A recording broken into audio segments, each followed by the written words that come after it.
tenemos también obligadamente que platicar de hombres lobo.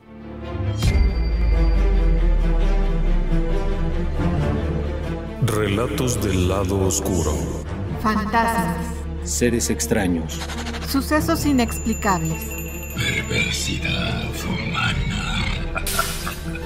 Historias que otras mentes prefieren ignorar.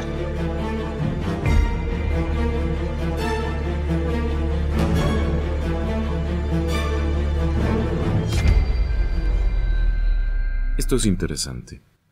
Cuando uno habla de hombres lobo, puede haber dos o tres cosas. La primera, la versión en donde se busca una explicación lógica, una explicación razonable, digámoslo así.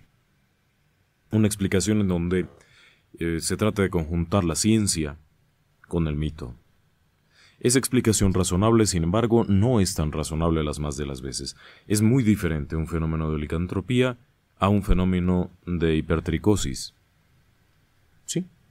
Una persona que tiene un problema de hipertricosis tiene todo el cuerpo cubierto de pelo, desde la nariz hasta las palmas de las manos, y, bueno, probablemente las palmas no, pero sí muchísimo pelo. Pero no cambia su forma. No adquiere ningún tipo de fuerza descomunal, no adquiere ninguna habilidad extraordinaria. Simplemente está cubierto de pelo. La otra forma de entenderlo es pensando que todo es un mito. Lo cual también es válido, ¿por qué no? Pensar que todo es un mito está bien. Claro que pensar que todo es un mito significa que 600 o más años de historia se vayan al diablo, y que personas iguales a usted o a mí, que a lo largo de cientos de años han tratado de entender esto, hayan estado equivocadas. Por supuesto que sería la salida más fácil y la más económica. Al igual que muchas otras cosas, decir esto no existe, esto nunca ha existido, simplemente es una forma de decir no creo. Y la otra, que es la más complicada y la más arriesgada por todas partes, es aquella en donde se cree lo que está ocurriendo, se cree que es real, se cree que existió algo que produjo la existencia del hombre lobo, que creó la existencia de un ser formidable, capaz de transformarse, capaz de cambiar su apariencia, capaz de hacer muchas cosas, y que, obviamente, pudo, en algún momento, haber existido. Esta última versión es la que arriesga todo. Cualquier persona en su sano juicio no va a andar diciendo por ahí que es un investigador de hombres lobo. Sería ridículo. ¿O usted qué piensa? Si de pronto uno se para en medio de una sala con unos amigos y están platicando muy contentos, y de pronto alguien se acerca y dice: oye, ¿y tú a qué te dedicas? Hombre, yo soy cazador de hombres lobo. El primer impulso de todos va a ser reírse. Pero si usted es un verdadero cazador de hombres lobo y quiere hacer notar que es real lo que está diciendo, va a terminar siendo la burla de toda la colonia. Eso hace que sea muy arriesgado. Pero nuevamente, no significa que sea falso. Vamos a echarle un ojito a este tema. ¿Qué es un hombre lobo? Un hombre lobo es un ser humano que se puede transformar en lobo, pero también puede ser un lobo que puede transformarse en ser humano. ¿Sí? Existen diferentes tipos de hombres lobo.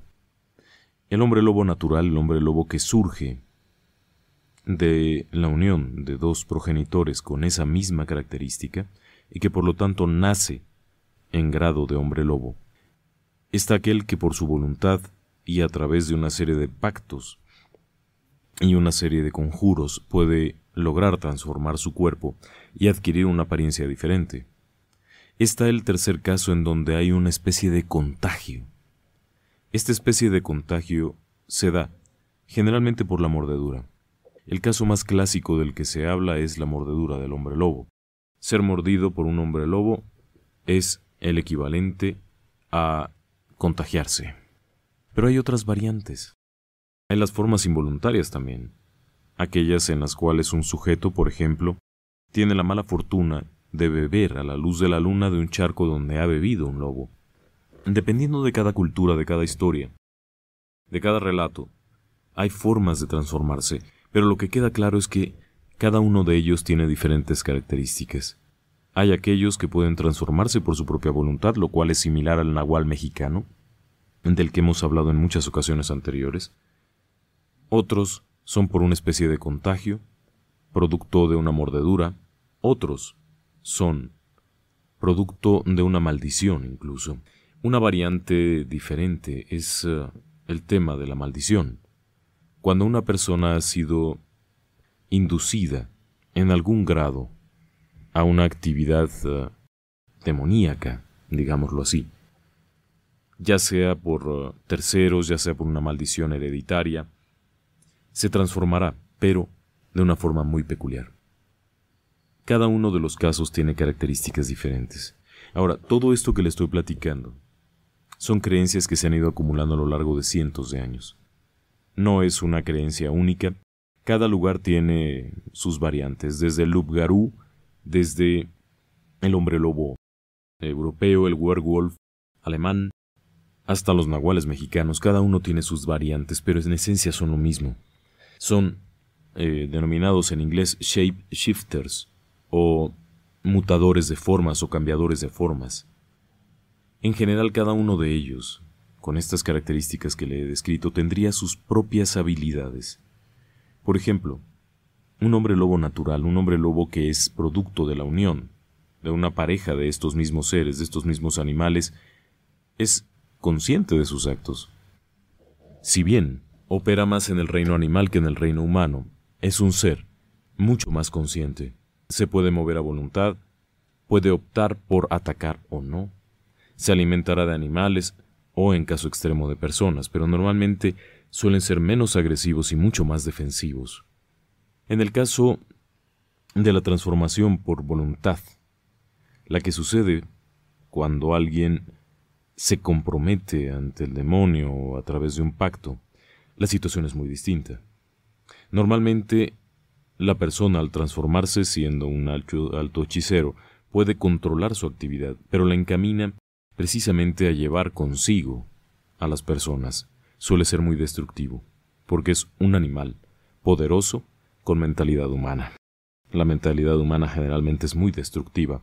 A diferencia incluso de los animales más violentos, el ser humano es destructivo. Por lo tanto, la creencia antigua, la que sostenía que los seres humanos podían transformarse por voluntad propia mediante un pacto demoníaco, nos está hablando de seres muy peligrosos y muy violentos. Por último están los que casualmente se han convertido en esto. Estos últimos tienen una característica peculiar. No saben cuándo va a pasar y no lo pueden controlar. Una vez que ocurre, no saben más de sí. La parte animal domina sobre la parte humana y no tienen control sobre lo que están haciendo. Escasamente recuerdan algunas escenas, algunos momentos, el resto del tiempo no saben qué fue lo que pasó con ellos. Esta variante, que es considerada muy frecuente en la historia de los hombres lobo, puede ser producto de una maldición por terceros, alguien que te ha condenado a esto, por la mordedura. En Sudamérica se cree que por ser el séptimo hijo y haber nacido varón y no estar bautizado, por haber nacido inmediatamente después de un nacimiento de gemelos y ser varón y no ser bautizado. Son varias las casuísticas, dependiendo del lugar, pero este ser no controla la transformación.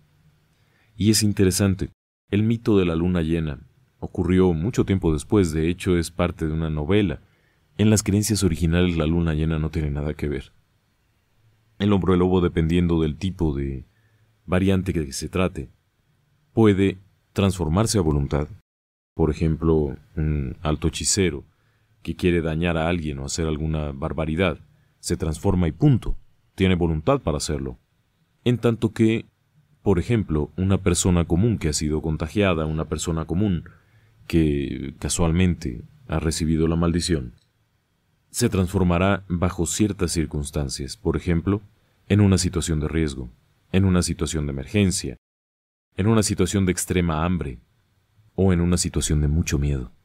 Se vuelve un mecanismo defensivo, no tanto una especie de herramienta. En el caso del hombre lobo natural, la transformación se da como una vía de escape.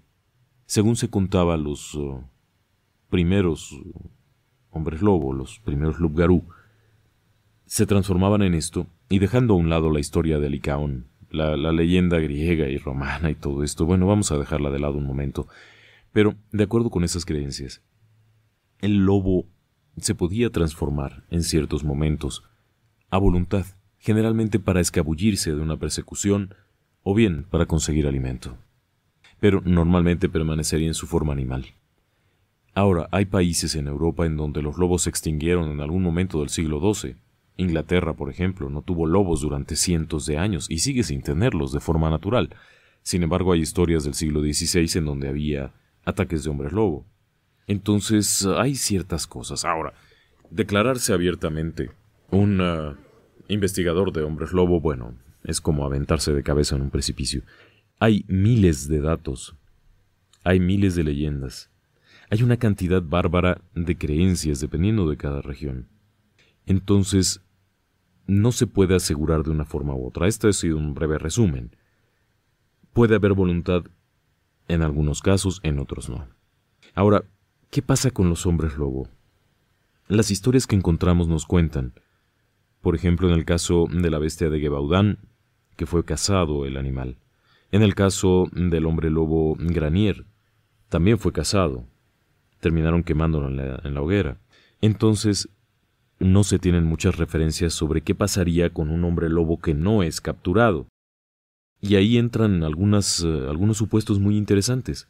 Por ejemplo, una persona que es un hombre lobo por maldición o por daño, es decir, que lo mordió un hombre lobo, y que se transforma sin pleno uso de su voluntad, obviamente no puede tener una familia.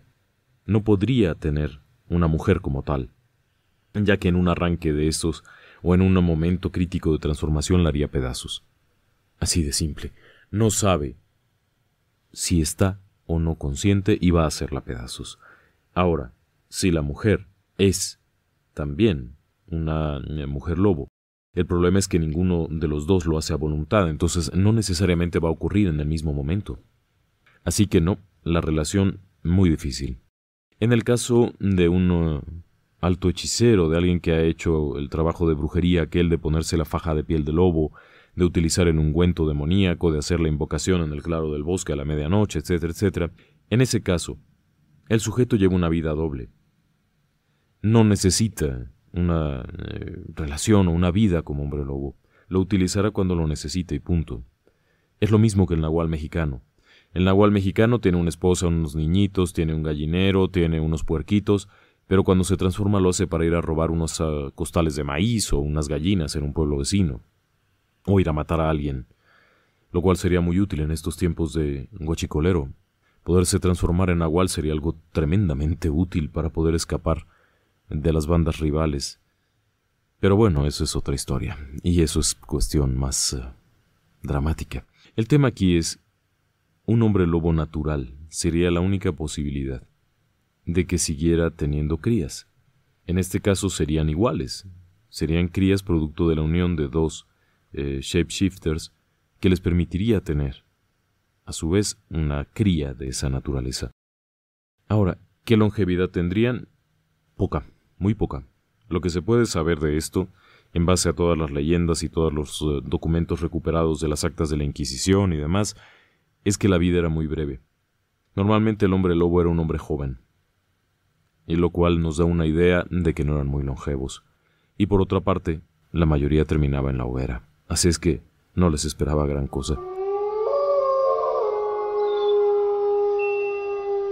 El asunto aquí también tiene que ver con otro aspecto. Si bien no hay ningún dato que nos lleve a pensar que son muy longevos los hombres lobo, de forma natural, sino que también ha habido mucha interacción con los seres humanos. La mayor parte de las veces se trataba de ejecutarlos, quemarlos, etc., cazarlos. Pero también tenemos otra situación, la forma de matarlos. La historia de las balas de plata no es tan antigua como uno se imagina, no. Los primeros relatos acerca de las balas de plata son del siglo XVI o XVII. Los primeros relatos acerca de los hombres lobos son del siglo XII o por allá. Es decir que el asunto de la bala de plata antiguamente no era tan acostumbrado, pero también hay que tener en cuenta que esta leyenda ha evolucionado. Y en algunos momentos se hablaba, por ejemplo, de estacas de plata.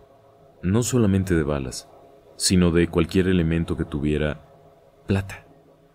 De hecho, durante la persecución de la bestia de Gévaudan por parte de los dragones imperiales de la monarquía francesa, la persecución fue muy prolongada, costó mucho trabajo, pero algunos de los dragones imperiales, que eran los soldados del emperador, habían mandado no tanto cubrir, sino darle un baño de plata a las espadas. Esto tenía obviamente el objetivo de que si se topaban con un hombre lobo por ahí, pues tuvieran con qué defenderse. Estos son varios casos, pero en general la muerte se da, una, porque lo capturan, normalmente en la forma humana. Dos, cuando se trata de un elemento natural, de una de estas criaturas de forma natural, la muerte puede sobrevenir por el arma de fuego, por una trampa, por haber caído en una trampa, etc. No son indestructibles. Por supuesto que no, y tampoco son inmortales. Tienen un periodo de vida ordinario. Pero además sufren un desgaste enorme. Estas criaturas, por su propia fuerza, por su propia forma de moverse, es equivalente a un fisicoculturista o a un luchador de sumo. Estos tienen unas limitantes graves en cuanto a la vida útil de la persona o en cuanto a su longevidad como tal. El hombre lobo tiene características muy peculiares. Primero, cuando está en la forma animal, tiene una fortaleza enorme. No es un lobo grande. Es una variante completamente diferente. Es un animal formidable en cuanto a fuerza, robustez. El hombre lobo como tal se diferencia de un lobo normal, primero por el tamaño. Es mucho más grande. Segundo, por la robustez. No camina erguido. Camina en cuatro patas como cualquier lobo, pero es mucho más grande, mucho más robusto. Suele tener fauces más grandes y ser sumamente musculoso. Por otra parte, tiene una agilidad extraordinaria. A pesar del gran tamaño, e incluso en comparación con otros cánidos similares, es mucho más veloz. De esto se puede desprender, usted se imaginará, bueno, cuántos hombres lobo conozco, ¿no? A partir de las leyendas, las descripciones que hacían los cazadores es que se les escapaba con una facilidad enorme. Y si bien en el caso de la bestia de Gévaudan, los dragones imperiales de Luis XV realmente no eran cazadores. La bestia de Gévaudan estuvo asolando la región de Gévaudan durante algún tiempo, matando gente y parcialmente devorando los cuerpos. Pero lo interesante aquí es que la historia se ha contado como que era inatrapable, porque el rey envió a los dragones, que eran sus soldados de élite, a capturarlo. Bueno, traían medallitas, traían espejitos, traían cascos ridículos, traían estoperoles, traían cualquier cantidad de cosas que hacía ruido. Era un verdadero desfile de Día de la Bandera, aquello, era espantoso. Entonces, como cazadores eran un desastre. Cuando estos no pueden hacer nada y siguen apareciendo chicas mutiladas y devoradas y toda suerte de cosas, entonces contratan cazadores. Y los cazadores comienzan a relatar cosas interesantes, como por ejemplo haber tenido el animal en la mira, haberle disparado y no haberle pasado nada, haber estado muy cerca del animal y a pesar de haber disparado a muy corta distancia, no haber recibido ningún daño, haber visto al animal caer en una trampa y salir de ella. Algo que resulta muy atractivo. Miren, el tema de la bestia de Gévaudan es uno de los más fuertes en este sentido, porque es muy largo y estuvo durante algún tiempo dando vueltas por ahí. Terminó con la captura de un hombre que estaba medio enfermo mental, que tenía algún padecimiento, y lo ajusticiaron para acabar con el problema. Cuando comienza la búsqueda de este animal es porque aparecen cadáveres de personas que habían ido a sacar agua al río, que habían ido a pastar unos animales, etc. Y aparecen con mordeduras graves, pero aparecen características peculiares, como por ejemplo la zancada del animal. Algo que se registró en Gévaudan fue, como es un caso ya en 1600 y pico, ya hay más documentos, lo que hace por lo menos viable el saber más de lo que encontraron. La gente de este lugar encontró huellas muy grandes. Esto, a diferencia, son huellas en cuanto al largo del salto. No era un lobo normal. La separación entre una pisada y otra era enorme. Después comienzan a rastrearlo No era difícil hacerlo. Francia para 1700 estaba poblada en su gran mayoría.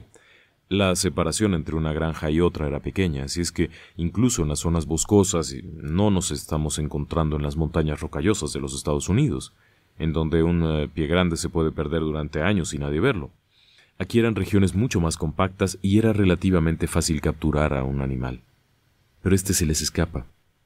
De ahí que tengan que venir los famosos dragones imperiales, con todo su escándalo, caballos, adornos, escudos, que no resultó en nada. Siguieron apareciendo personas muertas. Lo interesante de esto es que sí eran parcialmente devorados. Un lobo normal, al igual que un coyote, que muchos otros animales, prefiere alejarse. La Europa de 1700 no era particularmente poblada por lobos ni por cosas terribles, aun cuando las leyendas hablen mucho de que el lobo y Caperucita Roja y tú y yo y aquello de lo de más allá y en la casa de la abuela y en la cama de la abuela. No. La realidad de las cosas es que ya no había casi animales. Y de pronto comienzan a aparecer personas parcialmente devoradas. Eso hace pensar que había algo más. Pero de esas mismas historias se deduce primero que tiene una agilidad extraordinaria. Aún con tramperos y cazadores profesionales no pudieron capturarlo. Segundo, robustez enorme, capaz de saltar varios metros de altura.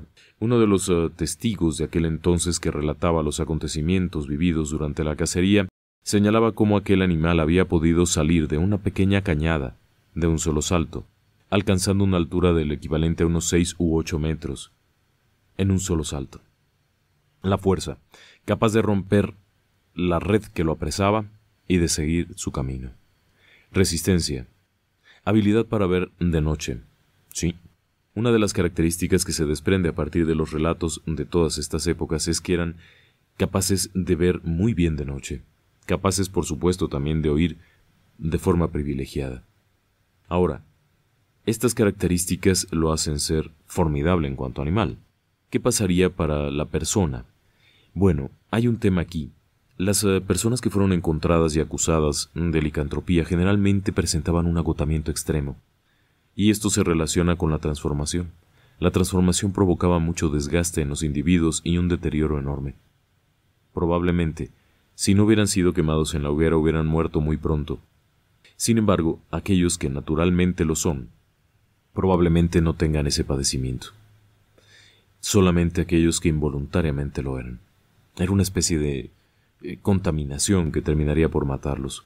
Y así sucesivamente las leyendas van dando ciertos indicios.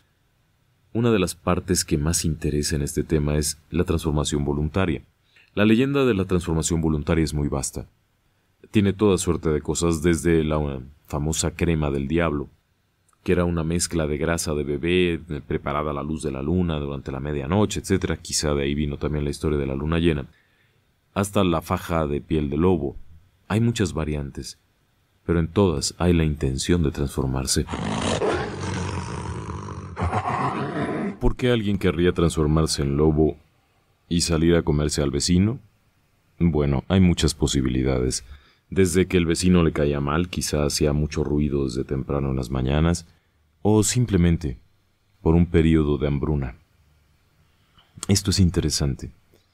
El hecho de que una persona pudiera optar por estas transformaciones tendría mucho que ver con la situación general de esos lugares en esa época. Así, por ejemplo, en un periodo de extrema pobreza, el devorar a los hijos tampoco era un asunto que se dejara de lado. Es un tema tabú, pero ha ocurrido, y en este caso probablemente tendría que ver. Hay, además, la posibilidad de tener una fortaleza mayor. Una persona débil, pequeña, salir a cazar, pocas habilidades, pocas herramientas, transformándose en un hombre lobo, podría tener, obviamente, una fortaleza enorme. Y por otra parte, una agilidad enorme, un olfato estupendo, una visión nocturna que le ayudaría a sobrevivir, a él y a su familia probablemente. De ahí que se entienda el por qué alguien quisiera transformarse. Ahora también puede ser por dinero.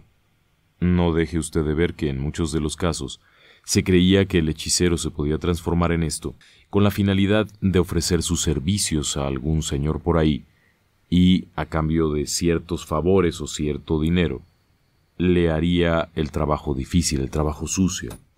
Un asesino en estas características, imagine usted qué exitoso podría ser. Alguien que puede andar deambulando en un bosque sin que nadie lo moleste, sin que nadie lo pueda capturar, que se topa con alguien por ahí en un camino rural o vecinal y lo mata. Puede ser un encargo. Así, por ejemplo, un conde que quiere deshacerse de un duque, lo manda a matar con un hombre lobo. ¿Qué fue lo que le pasó al duque? Se lo comió un lobo. Y santo remedio. Y se acabó el problema. Y lo mismo ocurre, por ejemplo, con un funcionario, con alguien. Si alguien se quiere deshacer de otra persona es una forma ideal, porque va a parecer muerto por mordedura de un lobo. Así es que el hecho de que alguien se quiera transformar tiene un sentido, tiene una lógica. Alguien querría hacerlo. Ahora, ¿qué cuesta esto? ¿Qué le cuesta a la persona? De acuerdo con la creencia más antigua, el que hace el pacto para transformarse en hombre lobo está condenado. Así de simple. No hay más. Está acabado. Directo al infierno terminando este negocio. Pero, obviamente, es un servidor del infierno. Y eso, de alguna forma, tendría algún poder especial. Así es que por todas partes, si usted lo analiza, la naturaleza misma del ser humano se ve reflejada en esto. Los casos más importantes, bueno, a lo largo de la historia probablemente el más fuerte fue la bestia de Gévaudan, en 1700 y pico, así es que no era tan lejano aquello, no era tan remota la historia. La intervención directa del rey de Francia, la intervención incluso del propio ejército francés en la búsqueda de la bestia, nos habla de la importancia que esto tuvo. Existen las actas de muerte, las actas de defunción de las personas. Y, por ejemplo, se tienen datos de una persona, Jean Boulet. Jean Boulet, de 14 años, fue encontrada muerta y fue parcialmente devorada por una bestia. En la región en la que ocurre esto, que es la región de Langonge, en Francia, no había lobos. Así de fácil, no había ningún animal feroz. El ataque fue brutal y la criatura fue la primera víctima mortal de la bestia de Gévaudan. Es interesante, ¿sabe algo? La criatura fue sepultada, esta niña, sin sacramentos, porque había sido muerta por la bestia de Gévaudan, que era un licántropo, por un demonio. Se consideraba que estaba ya condenada, pero hubo también algunas precauciones. En el caso de Jean Boulet, se cuenta, de manera fuera de los anales históricos, fuera de los documentos, que fue enterrada de tal forma que no pudiera regresar a la vida después de un tiempo, transformada en una mujer lobo. Pero el caso es que Jean Boulet fue la primera víctima fatal. El ataque fue descrito como brutal. Estaba parcialmente viscerada, había sido parcialmente devorada. A partir de ahí hubo numerosos ataques. La bestia de Gévaudan anduvo por la zona de Gévaudan, precisamente desde la zona montañosa hasta la parte baja, la zona de Langonge, y, bueno, acabó con la vida de varios niños. Incluso entraba a las casas. La bestia de Gévaudan presentaba heridas, las víctimas de la bestia de Gévaudan presentaban heridas en donde había la clásica lesión por ataque cánido, desprendimiento del trozo de tejido, rasguños ligeros, lo cual daba idea de que era un cánido y no un felino que utiliza garras, la mordedura profunda, múltiples mordeduras, pero en todos los casos hay una peculiaridad. Solamente había un tipo de huella. Es decir, el ataque lo daba una sola bestia, un solo animal. Eso hacía que fuese tan interesante el caso. Se cuenta que, pudo haber habido un total de 146 personas atacadas, alrededor de 70 víctimas mortales. Es el caso más amplio que se ha documentado en esta materia. Hay un detalle interesante: muchas de las víctimas que fueron heridos murieron poco después. Si bien no murieron en el momento, morían días después por enfermedades variadas. Solamente hubo 3 que sobrevivieron. Los 3 emigraron de Gévaudan y no se tiene noticias de ellos. ¿Por qué se lo comento? Porque los 3 sobrevivieron a un ataque de hombre lobo. Por lo tanto, se transformarían en hombres lobo. Si hacemos caso de la leyenda, se transformarían en hombres lobo. El relato histórico de Gevaudan no da cuenta de qué fue lo que ocurrió con ellos. Se dice que cada uno jaló para su propio rumbo y que uno de ellos terminaría en Inglaterra. Sí. El último caso documentado de ataque de hombre lobo en Inglaterra ocurrió 3 años después de ese ataque en Francia. Es decir, el tiempo que le tomó para emigrar de donde estaba, recuperarse de sus heridas, viajar a Inglaterra, establecerse y que se desatara el problema. Claro, son leyendas, la gran mayoría de estos son mitos. Pero es curioso, ¿no? 3 años después, sucede esta situación, en donde los hombres lobo atacan en Inglaterra, después de haber estado en Francia. Curioso, ¿no cree?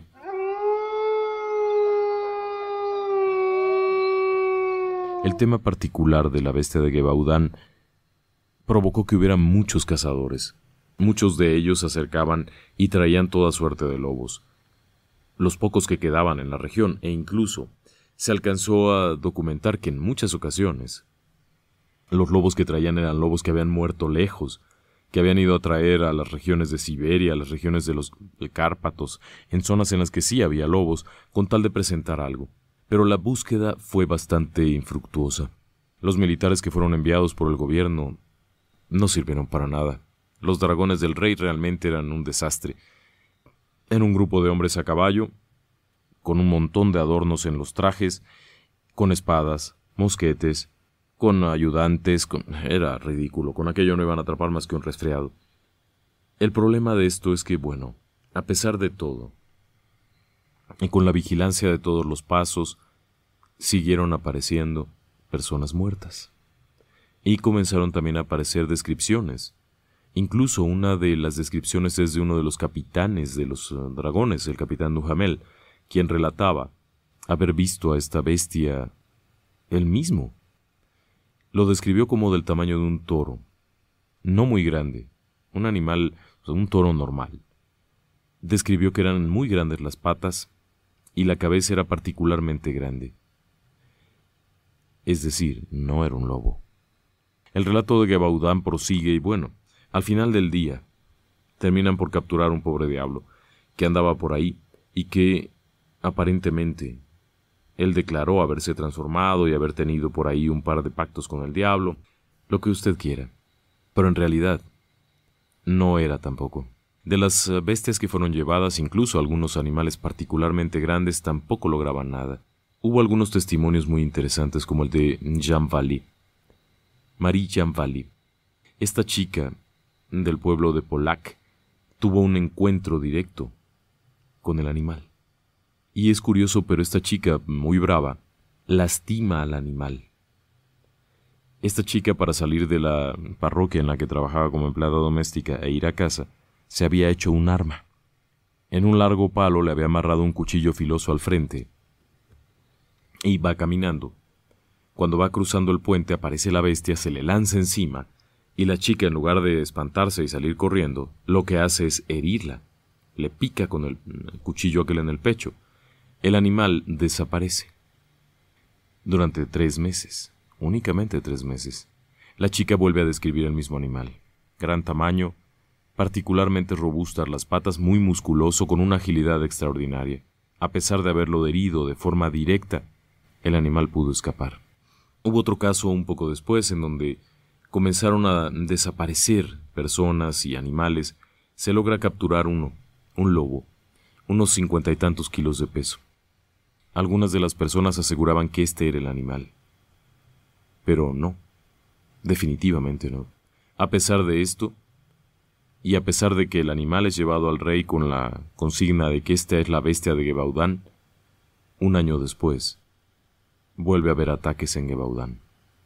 Sí, un año después, vuelve a haber una oleada de ataques. Víctimas nuevas, el pánico se extiende, siguen desapareciendo personas, animales. Sería un año más de locura. En ese momento es cuando ocurre el incidente aquel con Jean Chastel. Jean Chastel era un viejo que vivía por ahí, en una cabaña y tenía un hijo, Antoine, que era muy retraído. Probablemente era una persona con algún trastorno psicosocial, y lo acusan a él de ser el hombre lobo. Antoine vivía en el bosque totalmente aislado, rodeado siempre de animales y, bueno, en unas condiciones terribles. El caso es que le dan 3 balas de plata al padre. Sí, para hacerlas bendecir. Todo esto va ocurriendo de una forma muy peculiar porque el padre estaba convencido de que Antoine Chastel era la bestia. Y esto sigue adelante, y según las crónicas, el propio Jean Chastel, el papá, va a cazar a su hijo, llevando balas de plata. Cuando ven a la bestia, porque sí se la encuentran, le disparan y la matan. La leyenda dice que la matan, y con eso se termina la historia. Jean Chastel se convierte en un héroe. El hijo no vuelve a aparecer jamás, con lo que se creía que realmente habían logrado capturar a la bestia. Pero la historia no termina ahí. Años después, vuelve a haber ataques. Esta parte todavía es más grave. Pasado 1800, en la misma región siguieron apareciendo personas muertas. Pero poco se habla porque obviamente, si ya la bestia estaba muerta, y vino la Revolución Francesa y se acabó todo aquello, bueno, pues ya no hay nada. El tema es, ¿realmente existió? Y si seguimos así, bueno, pues nos topamos con la pregunta de siempre. ¿Era un mito? ¿Era una fantasía? No necesariamente. La gente que vivió esto lo creyó. La gente que estuvo ahí vivió aterrada en medio de la soledad de sus granjas, de sus campos, esperando el ataque de un hombre lobo, basándose en la creencia ancestral. Ahora, vamos a ser claros, los hombres lobos y los vampiros no tienen ninguna rivalidad. No tiene nada que ver una cosa con otra. Pudo haber habido algún vampiro por ahí, quizá, pero en la misma época no hubo ningún relato acerca de vampiros en la región de Gévaudan. No conviven, no tendrían por qué hacerlo, son seres diferentes completamente. Uno es un ser espiritual demoníaco, que es una reanimación de un cadáver, y el otro es un ser animal con la capacidad de cambiar la forma. Así es que no tienen rivalidades, no son amigos tampoco, no se mezclan hombres lobo con vampiros ni nada parecido. El vampiro es un ser pútrido, es un ser que se está pudriendo, es un cadáver animado por un espíritu inmundo. Así es que este asunto de las películas que es tan bonito, en donde la chica se enamora del hombre lobo y resulta que ella es una vampira y cosas tan lindas, no pasa así. La leyenda describía a este animal como un animal terrible. Ahora, no todos los intercambiadores de formas son hombres lobo. Tenga en cuenta que en México la gran mayoría de las transformaciones nahuálicas no son en lobos. Hay variantes desde animales felinos, algunos de ellos se transforman en osos. En los Estados Unidos, en las tribus Arapaho y en otras tribus había la creencia de los que se transformaban en osos. En México se transforman en guajolotes, burros y en cosas mucho más creativas y que funcionan mejor. Así es que, en general, la idea de la transformación de un ser humano en animal es algo muy general y se ha arraigado en muchas partes. El África es un lugar en donde esto ha estado presente, no me lo va a creer usted, pero en pleno siglo XX, es decir, hace unos 20 años, seguían reportándose casos de ataques de hombres león. Incluso había batallas, por increíble que parezca, hubo 2 o 3 escenarios en la región Zulu, en donde una aldea atacaba a otra bajo la presunción de que los hombres de esa aldea, transformándose en hombres león, habían ido a comerse a las mujeres de la otra aldea. Hace 20 años, en 98, 97, y fue una carnicería aquello. Bueno, lo peor de todo es que los que atacaron fueron a atacar con rifles de asalto AK-47 y los que rechazaron el ataque, pues bueno, esos otros se transformaron en leones o en lo que fuera, pero no hubo mucho éxito, así es que los masacraron. Probablemente no les dio tiempo. Pero son diferentes historias. Lo interesante de esto es que sigue creyéndose. Y aquí en México, Y en este programa en donde estamos, hemos recibido testimonios de personas que siguen pensando que existen los nahuales y que los han visto. Muchas gracias por su compañía. Buenas noches. Síguenos también en nuestro canal de YouTube. Relatos del lado oscuro.